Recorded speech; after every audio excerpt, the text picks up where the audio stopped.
Hello दोस्तों, कैसे हैं आप सभी लोग। देखिए, कल की क्लास में हम लोगों ने यानी विगत एक दो क्लास से हम लोग भारत का जो संवैधानिक विकास रहा है, कॉन्स्टिट्यूशनल डेवलपमेंट रहा है, उसके विषय में चर्चा कर रहे हैं। और भारत के संवैधानिक विकास के बारे में चर्चा करते हुए हम लोगों ने 1773 का रेगुलेटिंग एक्ट पढ़ लिया है पूरा का पूरा कि रेगुलेटिंग एक्ट क्या था। उसके बाद हम लोगों ने यह पढ़ा था कि इसमें 20 साल बाद यानी कब 1793 में जो एक्ट आया, चार्टर एक्ट, इसके बारे में पूरा डिटेल में पढ़ा। इसके बाद फिर इसमें 20 साल बाद यानी 1813 में जो चार्टर एक्ट आया, इसके बारे में पूरा डिटेल में पढ़ा। फिर इसके 20 साल बाद मतलब 1833 में जो चार्टर एक्ट आया, इसके बारे में पूरा डिटेल में पढ़ लिया है। आज हम लोगों को वास्तव में इसके 20 साल बाद जो चार्टर एक्ट आया 1853 का चार्टर एक्ट पढ़ना है। यानी आज हम लोगों को 1853 का चार्टर एक्ट पढ़ना है। तो शुरुआत करते हैं 1853 के चार्टर एक्ट से। देखिए क्या है इसमें।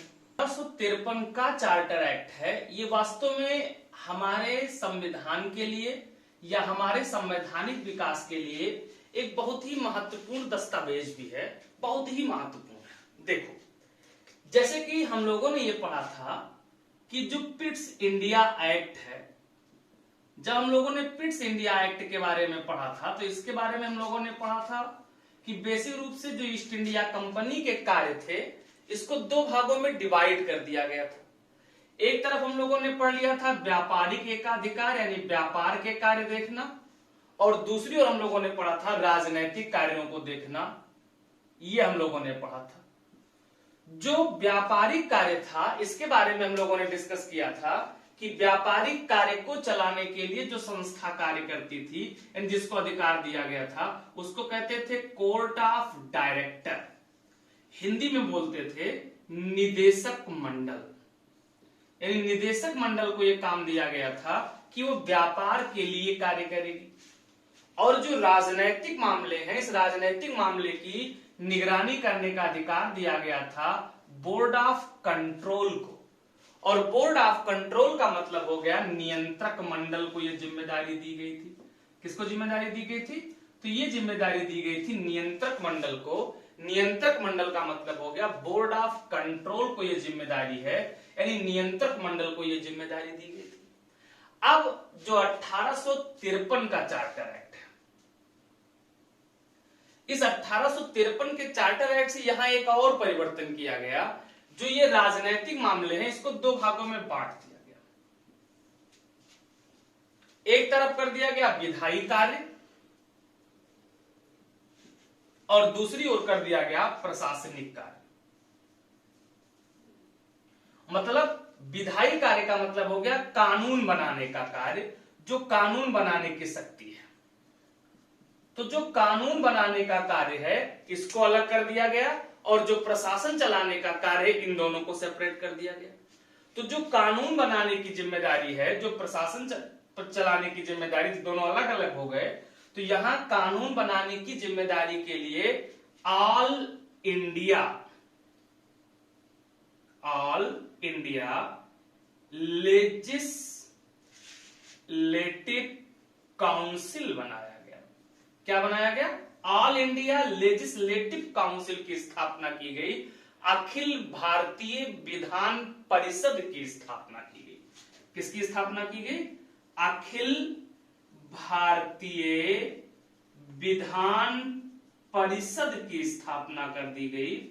और जो अखिल भारतीय विधान परिषद की स्थापना की गई है, ये किस चार्टर एक्ट के द्वारा की गई? तो 1853 के चार्टर एक्ट से हम लोगों ने डिस्कस किया कि एक बहुत बड़ा काम किया गया। और वो बहुत बड़ा काम क्या किया गया? विधायी कार्य के लिए, कानून बनाने के लिए या विधि निर्माण के लिए किसकी स्थापना की गई? तो विधि निर्माण के लिए अखिल भारतीय विधान परिषद की स्थापना कर दी गई। किसकी स्थापना कर दी गई? तो अखिल भारतीय विधान परिषद की स्थापना कर दी गई। ऑल इंडिया लेजिस्लेटिव काउंसिल की स्थापना कर दी गई। और जो ये ऑल इंडिया लेजिस्लेटिव काउंसिल बनाया गया, इसमें 6 सदस्य थे। कुल कितने मेंबर थे? तो इसमें कुल 6 सदस्य इस समय बनाए गए थे, और इन 6 सदस्यों में से 4 सदस्य, 3 सदस्य तो प्रेसिडेंसी से हो गए, कहां कहां से? कलकत्ता, बॉम्बे और मद्रास से, और एक इंडिविजुअल कहां से आया? आगरा से। इन 4 लोगों को, जो 4 लोग कौन को कहां कहां से? कलकत्ता से, बॉम्बे से और मद्रास से एक एक हो गए। एक कहां से हो गया? आगरा से। यानी 6 में से 4 लोग यहां से आ गए, और जो ये चारों लोग अखिल भारतीय विधान परिषद में बुलाए गए, इन चारों लोगों के लिए जो व्यवस्था बनाई गई थी, इसी व्यवस्था को कहा जाता है स्थानीय प्रतिनिधित्व प्रणाली। क्या बोलते हैं इसी को? इसी को कहा गया है स्थानीय प्रतिनिधित्व प्रणाली का नाम दिया गया है। इतनी बात समझ में आई? तो सिंपल हम लोगों को याद रखना है। क्या याद रखोगे आप? कि 1853 के चार्टर एक्ट से, सबसे इंपॉर्टेंट फैक्ट है इस चार्टर एक्ट का, 1853 के चार्टर एक्ट से सबसे पहला कार्य क्या किया गया? तो जो सरकार के राजनीतिक मामले थे, इसको 2 भागों में डिवाइड कर दिया गया। कितने भागों में बांटा गया? तो इसको 2 भागों में डिवाइड कर दिया गया।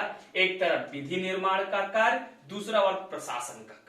यानी जैसे आज विधि निर्माण का काम कौन करता है? तो जो विधि निर्माण करता है उसी को विधायिका कहते हैं, संसद हमारे यहाँ काम करती है। और जो प्रशासनिक कार्य यानी कार्यपालिका का जो काम है, ये कौन करता है? तो मंत्रिमंडल करता है, राष्ट्रपति करते हैं। तो पहली बार 1853 के चार्टर एक्ट से ऐसा किया गया कि कानून कोई और बनाएगा और उस कानून को इंप्लीमेंट कोई और करेगा। ये मेरी बात समझ में आ रही? यानी कार्यपालिका और विधायिका को अलग अलग करने का कार्य किस चार्टर एक्ट से? 1853 के चार्टर एक्ट से किया गया। और जो विधायिका का कार्य है, इस विधायिका के कार्य के यानी विधि निर्माण के लिए, कानून के निर्माण के लिए एक अखिल भारतीय विधान परिषद का गठन किया गया।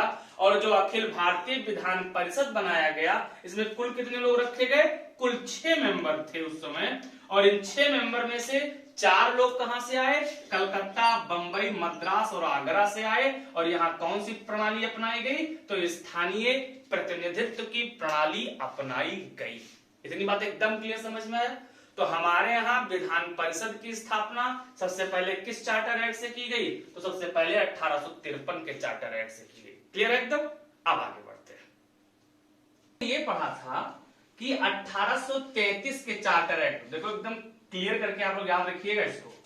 1833 के चार्टर एक्ट से हम लोगों ने ये पढ़ा था कि जो गवर्नर जनरल है, गवर्नर जनरल की काउंसिल में, गवर्नर जनरल की परिषद में एक विधि सदस्य की नियुक्ति की गई थी। याद आया?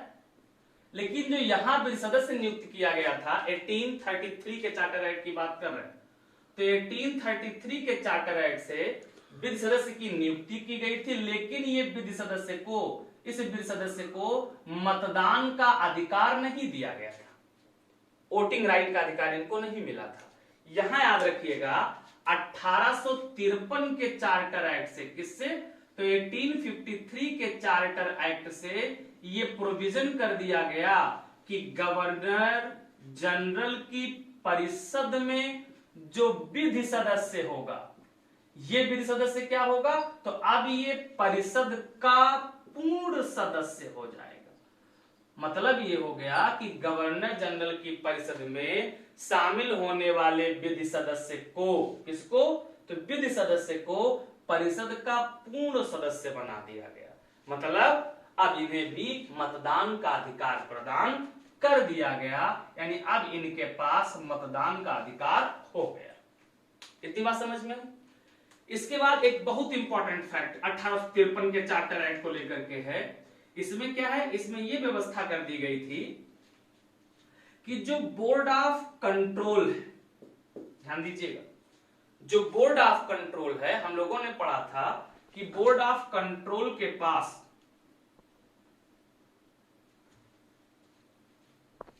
कंट्रोल नहीं, कोर्ट ऑफ डायरेक्टर, जो कोर्ट ऑफ डायरेक्टर है यानी जो निदेशक मंडल है, इस निदेशक मंडल में सदस्यों की संख्या कितना पढ़ा था हम लोगों ने? 24। 1853 के चार्टर एक्ट से इनकी संख्या 24 से घटा करके 18 कर दी गई। यानी अब जो कोर्ट ऑफ डायरेक्टर होंगे, निदेशक मंडल होंगे, इस निदेशक मंडल में सदस्यों की संख्या 24 से कम करके कुल कितनी कर दी गई? 18 कर दी गई। और इस 18 में से 6 सदस्य, 18 में से कितने मेंबर? तो 18 में से 6 सदस्यों की नियुक्ति किसके द्वारा की जानी थी?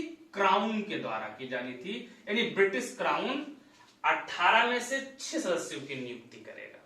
और एक बहुत ही इंपॉर्टेंट फैक्ट है 1853 के चार्टर एक्ट का, और ये फैक्ट ये है कि इसमें ये प्रावधान कर दिया गया था कि अगर ब्रिटिश पार्लियामेंट चाहे, अगर ब्रिटेन की संसद चाहे, ब्रिटिश पार्लियामेंट चाहे, तो ब्रिटिश पार्लियामेंट भारत से ईस्ट इंडिया कंपनी के अधिकार को समाप्त कर सकती है। जैसे हम लोगों ने पढ़ा, एक बार क्लियर कर दे आपको, हम लोगों ने ये पढ़ा था कि 1833 के चार्टर एक्ट से, जब 1833 का चार्टर एक्ट हम लोगों ने पढ़ा, तो 1833 के चार्टर एक्ट से हम लोगों ने पढ़ा था कि जो ईस्ट इंडिया कंपनी का व्यापारिक मोनोपोली था, एकाधिकार था, इस व्यापारिक मोनोपोली को क्या कर दिया गया था? समाप्त कर दिया गया था। यहां यह अधिकार बना दिया गया, यह एक्ट पास किया गया कि अगर इस एक्ट में प्रोविजन किया गया कि अगर ब्रिटिश संसद चाहे तो वो भारत के प्रशासन से किसके अधिकार को? ईस्ट इंडिया कंपनी के अधिकार को समाप्त कर सकती है। क्लियर एकदम? ये प्रोविजन किसका हो गया? तो ये सारे के सारे प्रावधान हो गए 1853 के चार्टर एक्ट का प्रावधान हो गया। अब 1853 के चार्टर एक्ट के बाद में, यानी 1853 का चार्टर एक्ट जब पास हो गया, तो 1853 के बाद 1857 का गदर विद्रोह हो गया। और जब 1857 में गदर विद्रोह हुआ, तो गदर विद्रोह के समय जब हमारे यहां गदर रिवोल्ट हो रहा था 1857 में, तो 1857 में जब गदर म्यूटिनी हुआ या गदर रिवोल्ट हुआ, गदर विद्रोह, तो इस विद्रोह के बाद, इस विद्रोह के समय ब्रिटेन के पीएम हुआ करते थे लॉर्ड पामस्टन। कौन था? तो लॉर्ड पामस्टन ब्रिटेन के पीएम हुआ करते थे। इस समय हमारे यहाँ के गवर्नर जनरल ऑफ इंडिया, यानी भारत के गवर्नर जनरल कौन थे? तो इस समय भारत के गवर्नर जनरल हुआ करते थे लॉर्ड डलहौजी। यानी गवर्नर जनरल कौन था? तो इस समय गवर्नर जनरल थे हैं इन डलहौजी की जो नीति थी डॉक्ट्रिन ऑफ लैप्स, जो राज्य हड़प की नीति है। और एक और गवर्नर जनरल के बारे में हमको याद रखना है, गवर्नर जनरल, ये गवर्नर जनरल थे बेलेजली।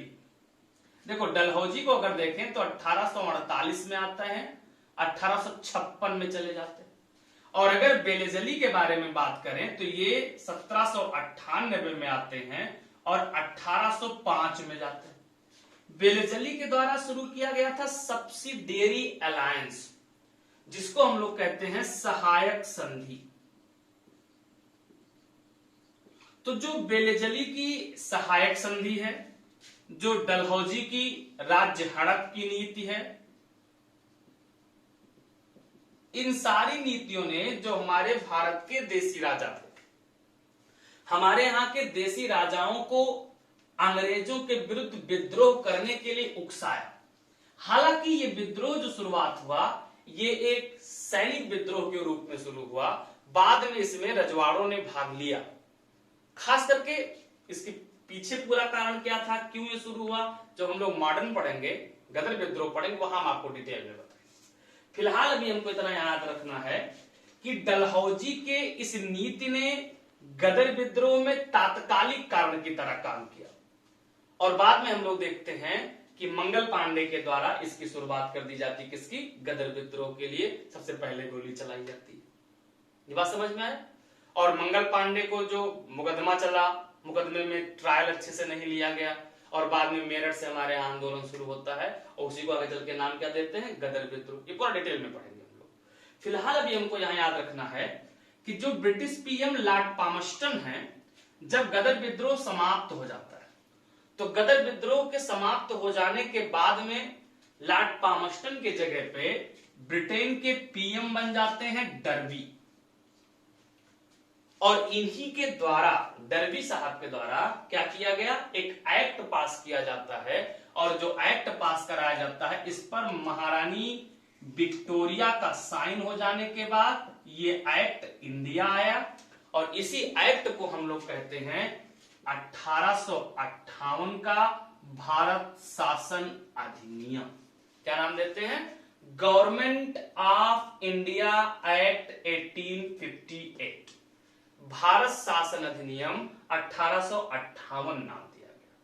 तो जो भारत शासन अधिनियम 1858 है ये बहुत ही इंपॉर्टेंट है, ध्यान समझिएगा इसको। जो 1858 है इसके द्वारा सबसे पहला काम क्या किया गया, भारत से ईस्ट इंडिया कंपनी के अधिकार को समाप्त कर दिया गया। किसके अधिकार को समाप्त किया गया, तो भारत से ईस्ट इंडिया कंपनी के अधिकार को पूर्णतः खत्म कर दिया गया, समाप्त कर दिया गया। इतनी बात एकदम क्लियर समझ में आई। यानी सिंपल अगर हम लोग देखें तो जैसे हम लोग देखते थे कि ये ईस्ट इंडिया कंपनी हो गई, ये हमारा अपना भारत हो गया, और ये मान लो यूके हो गया, या मान लेते हैं ब्रिटिश क्राउन, सीधे लिख देते हैं महारानी हो गई, या ब्रिटिश का मुकुट हो गया। तो जो ब्रिटिश क्राउन है, यानी जो ब्रिटिश क्राउन है ये किस आधार पर काम करता था, वहां के पार्लियामेंट के आधार पर। तो जो ब्रिटिश क्राउन है, इस ब्रिटिश क्राउन के माध्यम से, इसके कहने पर ईस्ट इंडिया कंपनी कहां प्रशासन करती थी, भारत में। अब 1857 के गदर विद्रोह के बाद, 1857 के रिवोल्ट के बाद ईस्ट इंडिया कंपनी का कार्य समाप्त हो गया।